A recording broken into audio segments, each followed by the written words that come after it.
Dear students, आज हम discuss करेंगे अल्ट्रासाउंड प्रोमोटेड सेपोनिफिकेशन। ठीक है, यानी हम सेपोनिफिकेशन रिएक्शन करेंगे with the help of ultrasound radiations. अब इसको हमें समझना है पहले ये होता क्या है, सेपोनिफिकेशन क्या होता है। सेपोनिफिकेशन को मैं बोल सकता हूँ it is reverse of esterification, reverse of esterification. या मैं ऐसा बोलूँगा कि सेपोनिफिकेशन का मतलब रहता है conversion of ester to carboxylic acid and alcohol. ठीक है, ये याद रखना। लेकिन ये जो रिएक्शन है, ये reaction in presence of base होता है। जैसे एस्टरिफिकेशन रिएक्शन जो है वो इन प्रेजेंस ऑफ एसिड होता है और ये वाली reaction in presence of base होता है। मैं लिखूँगा IPO, in presence of base, strong base, जैसे सोडियम हाइड्रोक्साइड वगैरह। अब इसे सेपोनिफिकेशन क्यों कहते हैं? देखो, एक्चुअली सेपोनिफिकेशन का मतलब क्या रहता है।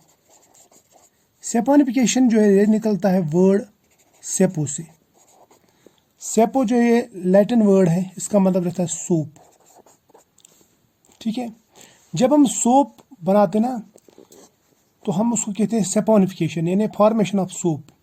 उसमें क्या करते हैं उसमें हम फैट्स लेते हैं, यानी फैट और ऑयल लेते हैं। ये फैट और ऑयल क्या रहता है, दीज आर एक्चुअली ट्राइग्लिसराइड्स। यानी हम लेंगे ये, मान लीजिए ये ग्लिसरॉल है, ठीक है, और इस ग्लिसरॉल का अगर हम एस्टर लेंगे, लॉन्ग चेन फैटी एसिड के साथ में इसका एस्टर लेंगे। ठीक है, ये लॉन्ग चेन फैटी एसिड है। यहाँ पे इसके ऊपर अगर हम NaOH डालेंगे इन प्रेजेंस ऑफ वाटर, ठीक, तो होगा क्या, ये यहाँ पे ब्रेक हो जाता है और ये बनाता है ग्लिसरॉल, यानी ये ऐसे OH OH और यहाँ पे OH, 3 OH, और यहाँ पे थ्राइस। ये जो लॉन्ग चेन फैटी एसिड्स है ना, इसको मैं 3 दफ़ा, 1 2 3 चेनों को एक साथ लिखता हूँ। ये लॉन्ग चेन फैटी एसिड का सोडियम सॉल्ट बन जाता है। इसे हम कहते हैं soap, sodium salt of fatty acid, long chain fatty acid, इसको हम कहते हैं सोप। इसलिए हम इस रिएक्शन को कहते हैं सेपोनिफिकेशन रिएक्शन। अब इसमें होता क्या है, इसमें हम ये एस्टर ग्रुप्स ब्रेक करते हैं, यानी इनका हाइड्रोलिसिस करते हैं और सोप बनाते हैं। इसका मतलब अगर हम एस्टर्स का हाइड्रोलिसिस करेंगे तो हम उसको कहते हैं कि ये सेपोनिफिकेशन रिएक्शन है। अब अगर हम जनरल में लेंगे सेपोनिफिकेशन किसको कहेंगे, सेपोनिफिकेशन का मतलब रहता है अगर हम एक एस्टर लेंगे और COO और प्राइम, ठीक, इसको अगर हम वाटर के साथ में रिएक्शन कराएंगे इन प्रेजेंस ऑफ ए बेस, ठीक, और ये अगर C double bond OH plus OH prime ये देता है, यानी एक एसिड और अल्कोहल देता है, तो मैं बोलूँगा इसको कि ये सेपोनिफिकेशन रिएक्शन है। जैसे यहाँ पे इसने ये अल्कोहल दिया और ये sodium salt of fatty acid दिया, यानी फैटी एसिड दिया, यानी फैटी एसिड और अल्कोहल। यहाँ पे सॉल्ट फॉर्म में दिया, यहाँ पे भी सॉल्ट फॉर्म में ही देगा, लेकिन हम उसको बाद में एसिड डाल के इस कार्बोक्सिलिक एसिड में कन्वर्ट करते हैं। ठीक है, अब यहाँ पे दिखाता हूँ मैं आपको। देखो, ये जो सेपोनिफिकेशन रिएक्शन है ये कन्वेंशनल मेथड से भी की जाती है। जैसे यहाँ पे ये सोप्स जो है ये कन्वेंशनल मेथड से बनाए जाते हैं, यानी हीट वगैरह देंगे इसको, वही बहुत सारा टाइम लेके, ठीक है, जो आम कंडीशन जैसे हम करते हैं रिएक्शन, आमतौर पर रिएक्शन जो करते हैं वैसे कर सकते हैं। इसी तरह से एस्टर के साथ में अगर हम पानी मिला देंगे, बेस डाल देंगे उसको, ठीक है, 5 से 6 घंटे तक वेट करेंगे, हमें कार्बोक्सिलिक एसिड और अल्कोहल मिलता है। लेकिन ऐसी रिएक्शंस की जो यील्ड है वो बहुत कम रहता है, इन्हें लो यील्ड रहता है, लो यील्ड। टाइम ज़्यादा लगता है, टेम्परेचर हाई लगता है ना, टेम्परेचर क्या लगता है, हाई, टाइम लगता है ज़्यादा, लेकिन यील्ड आती है कम। समझ में आया? अब अगर हम यही रिएक्शन अल्ट्रासाउंड रेडिएशंस के प्रेजेंस में करेंगे, यानी इनके ऊपर अल्ट्रासाउंड रेडिएशंस देंगे, तो हमें बहुत कम टाइम लगता है। मैं दिखाता हूँ कैसे।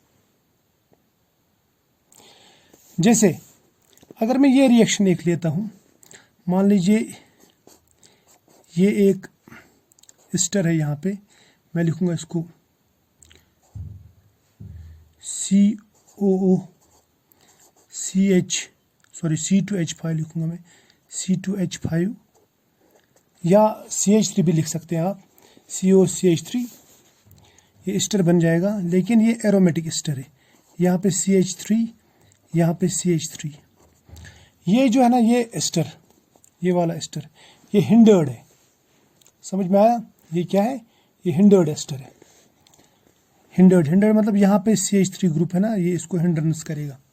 तो ऐसे एस्टर्स की जो एस्टरिफिकेशन है, या मैं बोलूँगा हाइड्रोलिसिस, इनकी हाइड्रोलिसिस जल्दी नहीं होती है। Hydrolysis of ester in presence of base is called saponification. ये याद रखना, ये हमेशा के लिए याद रखना। अब इसकी जो हाइड्रोलिसिस है वो इजीली नहीं होती। फॉर एग्जांपल, अगर मैं कन्वेंशनल कंडीशंस में इस रिएक्शन को करूं, क्या करूं?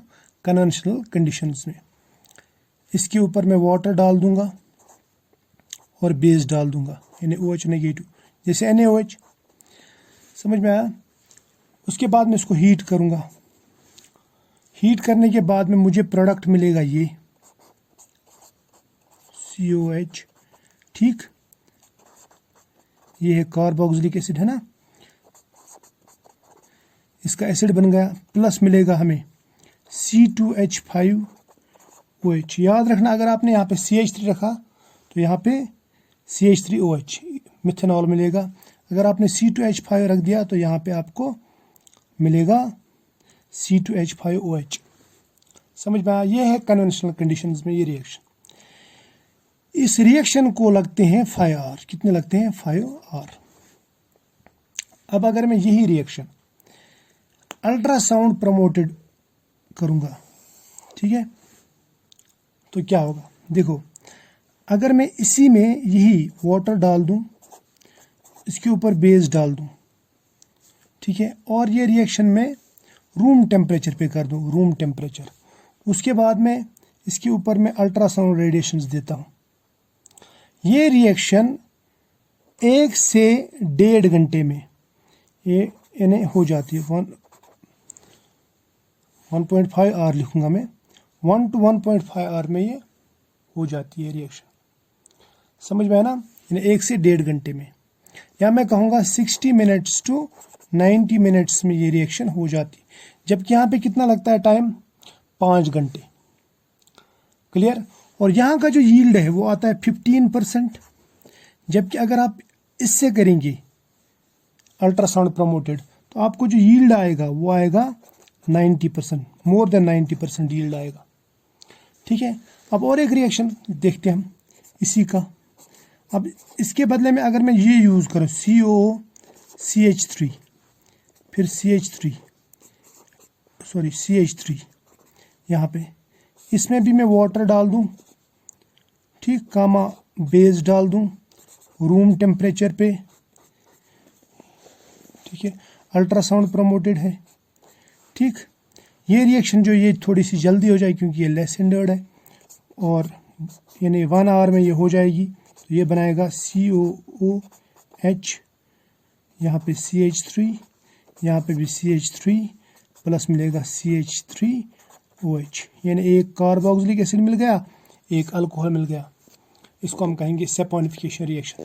इस तरह से यहाँ पे भी एक कार्बोक्सिलिक एसिड मिल गया और एक अल्कोहल मिल गया, इसे भी कहेंगे हम सेपोनिफिकेशन रिएक्शन। लेकिन ये वाला जो है, ये वाला कन्वेंशनल मेथड है, ठीक, जबकि ये वाला जो मेथड ये ग्रीन मेथड। क्लियर? इन दोनों में ये फ़र्क, प्रोडक्ट तो सेम मिलता है लेकिन यील्ड में फ़र्क आता है, टाइम में फ़र्क आता है, और टेम्परेचर में भी फ़र्क आता है। क्लियर? तो आज इतना ही, मिलेंगे फिर कभी, तब तक के लिए बाय।